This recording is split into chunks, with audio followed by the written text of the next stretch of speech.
far as the team with you and Bam Bam, was there ever any attempt by WCW or WWF to bring the two of you together to either one and, you know... No, Bam Bam probably had a little friction there with Vince at that point, and so that might have prohibited us going that way. And as far as the WCW goes, if Ric Flair had anything to do with booking, it was too good, so he wouldn't want it. Yeah. You know, if it was too good, it might interfere with, Yeah. it might dull his star a little bit, and he wouldn't want it. It's funny because Bam Bam said something similar about Rick during his... Why wouldn't WCW bring that tag team? We were selling out, and we were doing 30-minute matches, and we could have. They might have said, "Well, we had no one to wrestle either compared with the big 400-pounder." Yeah. The Japs did, and they were smaller than the Americans. Yeah. So it was just. I remember, a similar situation. Stone Cold Austin and myself, we wrestled. And I asked for Stone Cold. I was currently the world champion for the WCW. Mm-hmm. And I asked for Stone Cold. I said, I think me and him can, have one heck of a tag match. And yeah. once you book, Arn and Rick were supposedly, the greatest tag team of all time, right? Yeah. And me and Stone Cold for a half hour, we not only beat the hell out of them for a half hour, but we out wrestled them. Yeah. We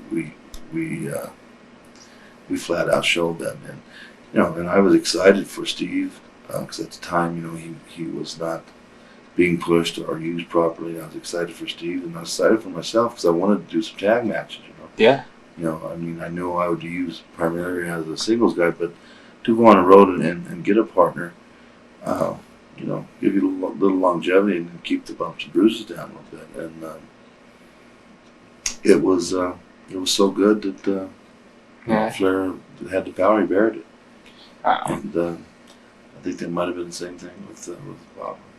With Damon. Wow. It's kind of funny because the last shoot interview that we did was Terry Funk, who doesn't really have a bad word to say about much of anybody.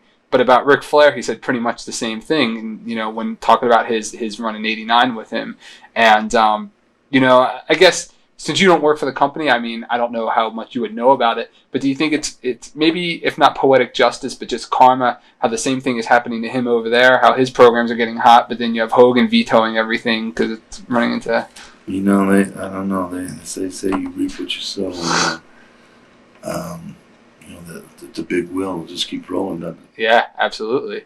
And trick is not let it roll back onto you, and I can see that happening. That wheel's rolling right over him. Yeah. Hogan is vetoing everything, and as Rick did for a decade. Yeah. He vetoed anything that looked good at all. Yeah. Anything that would compete with him. Dusty Rhodes was looking at the time, and he said him and Jim Ross.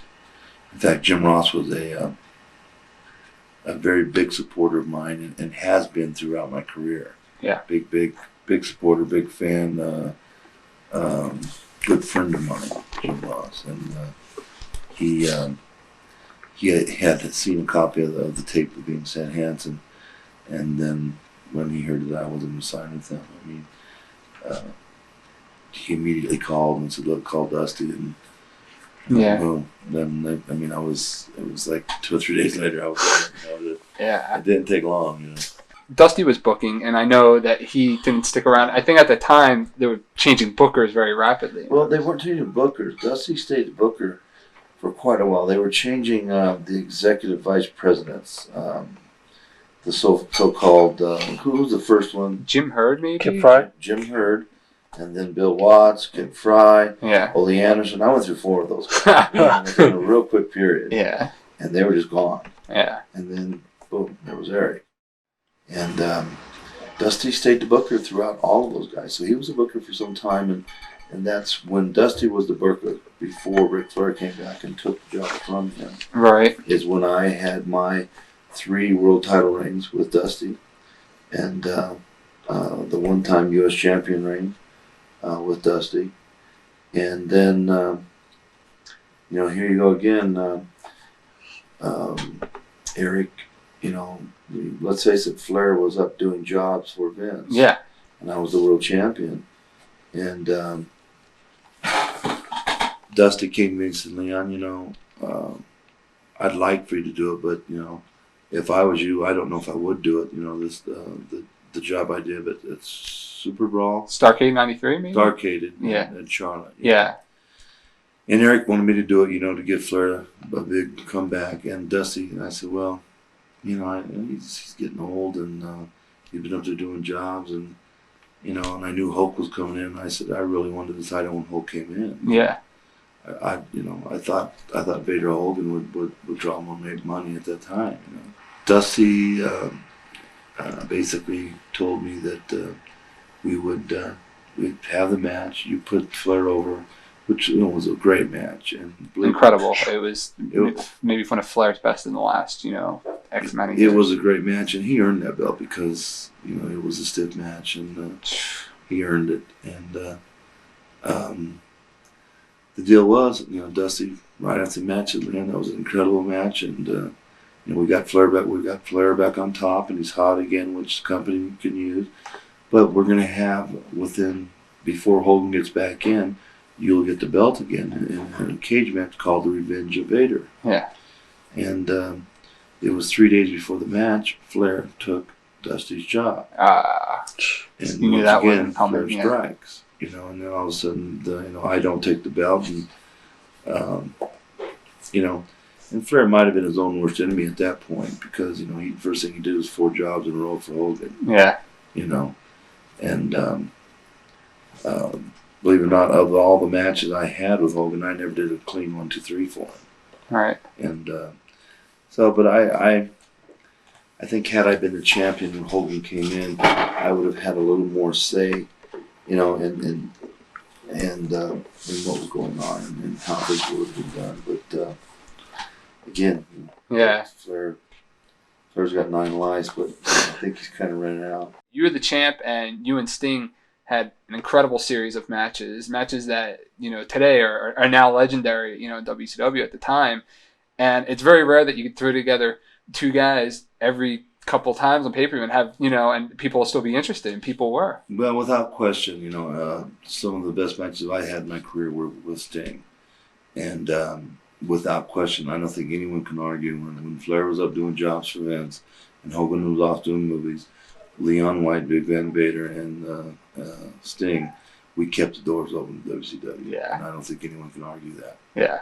And I really wish, as the world champion right before Starrcade, I wish if I had to go back in time at any one point in my career, I'd go back to that point. Yeah. Not really focusing on the fact, hey, Hogan's coming back in, Flair's coming back in. You need to buckle down here and get ready for this onslaught. Yeah. These guys are political geniuses outside the ring, and see, I had never did my fighting outside the ring. I always did it inside the ring. Let my work speak for itself.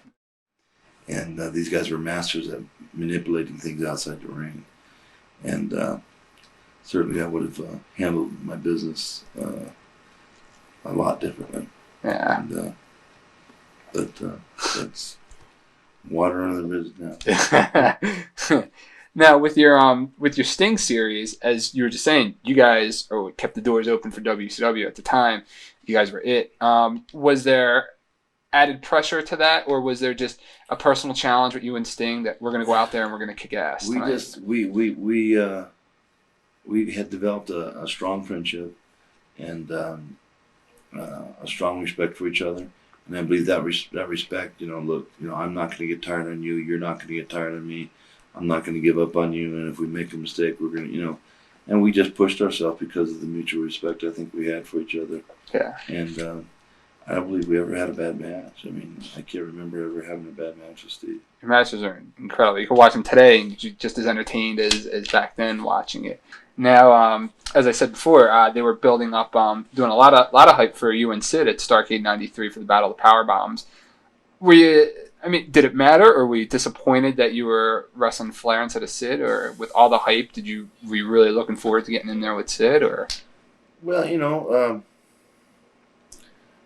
Now, if I'm correctly, Starrcade's where I dropped the belt to, Yes. to Rick. See, so yeah, and see, there's no way I would have dropped it to Sid. Right. And Sid didn't have the pull in the company to actually pull that off. Where, you know, he came in and was such a good politician outside the ring. Yeah. Hey, if I can get it off of a Vader, and you know, and then here's